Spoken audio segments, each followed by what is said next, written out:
क्रांति के जो दूत महात्मा ज्योतिबा फुले, भारतीय संविधान निर्माता डॉक्टर भीमराव अंबेडकर जी को मैं सुमन समर्पित करता हूं। साथियों, आज़ादी की लड़ाई जब लड़ी जा रही थी उसमें शेड्यूल कास्ट और बैकवर्ड के लोग भी थे जिन्होंने अपनी जान की आहुति देकर इस आज़ादी को हासिल किया। मैं दो नौजवानों का उस समय का नाम बताता हूं जो 1857 में गदर हुआ था। उसमें मटरू चमार और दीनानाथ भंगी जिन्होंने चिंगारी फैलाई और बाद में नाम हुआ मंगल पांडे का।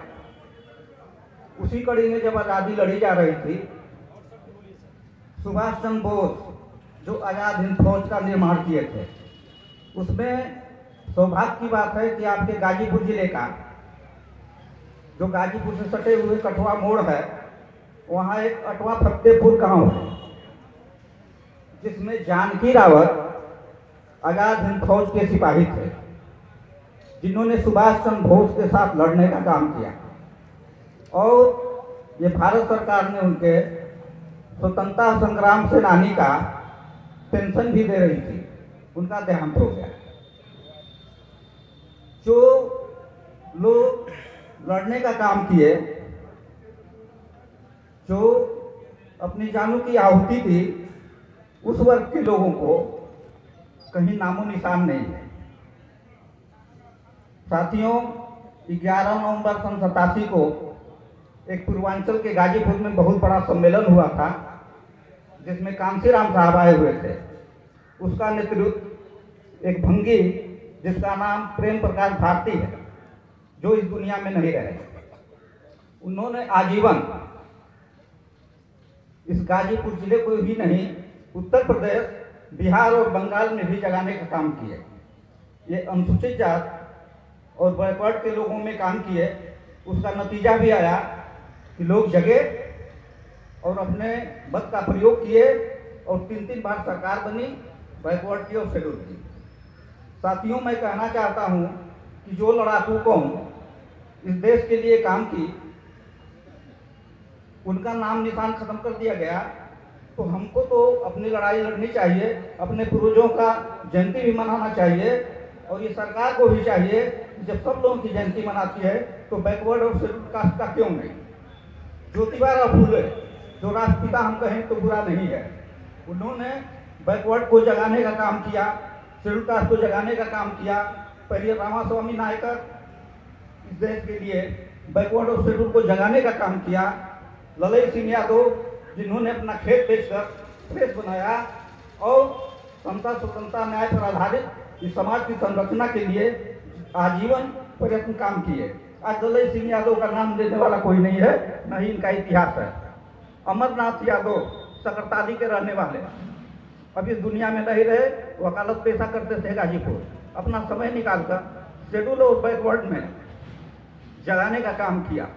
मैं अपने लोगों से निवेदन करूंगा, इनकी जयंती मनाना चाहिए और इस सरकार को चाहिए कि जो हमारे बैकवर्ड और शेड्यूल कास्ट के लोग जो देश के लिए मरे, उनका भी स्कूल में पढ़ाई का होना चाहिए, ताकि हमारे बच्चे समझें कि इस आज़ादी में बैकवर्ड और शेड्यूल के लोग भी मरे हैं, कटे हैं, आज़ाद किए हैं, जो हम इस धरती पर सांस ले रहे हैं आज़ादी की। इसके इस जाति प्रथा के अंदर संविधान में बैकवर्ड तब लिखा हुआ है, बैकवर्ड के अंदर लिखा हुआ है schedule caste, schedule tribe, other backward.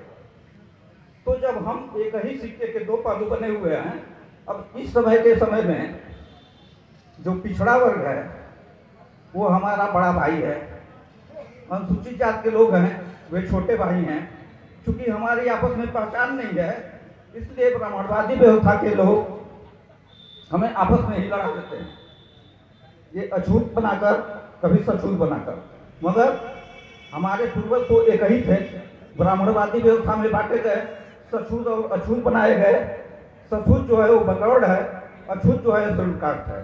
अंग्रेजों के समय जो लड़ाई डॉक्टर अम्बेडकर लड़ रहे थे, उन्होंने शेड्यूल कास्ट और बैकवर्ड के लिए लड़े जो कि इन ब्राह्मणवादी व्यवस्था के लोगों ने उन्हें शेड्यूल कास्ट से जोड़ दिया गया। आज बैकवर्ड के लोग जब पढ़ लिख कर समझदार हो रहे हैं, इस चीज को जान रहे हैं, तो वो भी उनको अपना मानने के लिए तैयार है।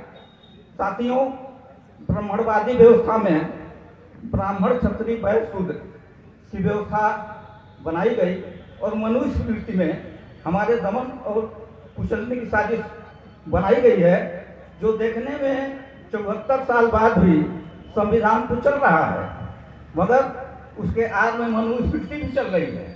जबकि बाबा साहेब का ये सोच था कि जब ये आज़ादी मिल जाएगी तो समता, स्वतंत्रता, न्याय और बंधुत्व पर आधारित इस समाज की संरचना होगी, जिनको सब कुछ हक अधिकार मिलेगा।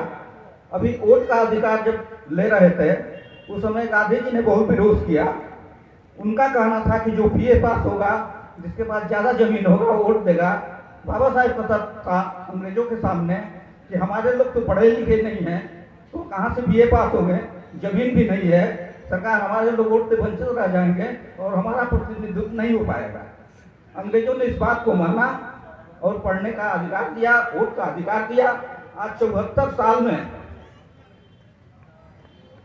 साल में गाजीपुर जिले में डीएम तो छूट के बहुत आए गए, मगर बैकवर्ड का हमने देखा कि बहुत कम ही हो गए। तो ये पिछड़ी जात को कब तक सोएंगे, जानना होगा कि हमारा डीएम गाजीपुर में क्यों नहीं आया। तो इसके पीछे जाएंगे तो बड़ा षड्यंत्र मिलेगा। जब हमको पढ़ने लिखने का अधिकार नहीं होगा, जब हमें आरक्षण इस चीज का नाम है कि जब परिवार में 10 आदमी होते हैं, एक आदमी बीमार हो जाता है तो उसको खाने पीने, रहने और दवाई की विशेष ध्यान दिया जाता है। और जो खाते पीते हैं सभी लोग, वो भी वही खाता है, मगर जब बीमार होता है तो स्पेशल व्यवस्था होती है। और जब वो स्वस्थ हो जाता है तो सभी की तरफ से रह खाना पीना करता है। तो इस समाज में बैकवर्ड और शेड्यूल बीमार आदमी है, इनको आरक्षण की जरूरत है। तो 52% में 27% का ही आरक्षण क्यों? तो इस बात को आपको समझना होगा। और कभी कभी इन बैकवर्ड को गर्म करके हमारे बड़े भाई को छोटे भाई से लड़ा दिया जाता है। अब जब जरूरत पड़ती है तो हिंदू के नाम पर बैकवर्ड शेड्यूल को इकट्ठा करके और धर्म के नाम पर मुसलमानों से लड़ा दिया जाता है, जबकि मुसलमान भी हमारे ही भाई हैं। जो अहीर होते हैं, जो धर्म परिवर्तन किए, वो घोसी हो गए, जो तेली हैं वो रहमान हो गए। इसी तरह से अपना नाम वहाँ बदला हुआ है। तो जब लड़ाई होती है तो हम एक अहीर, एक घोसी को मारते हैं, एक चमार जो है वो उसको मारता है, एक तेली जो है वो रहमान को मारता है। तो हम तो अपने ही भाई को नहीं मार रहे हैं। तो इसकी साजिश को जब हम समझेंगे तो न तो शेड्यूल बैकवर्ड से लड़ेगा, न हिंदू के नाम पर बैकवर्ड और शेड्यूल मुसलमान से लड़ेगा। इनकी साजिश को समझते हुए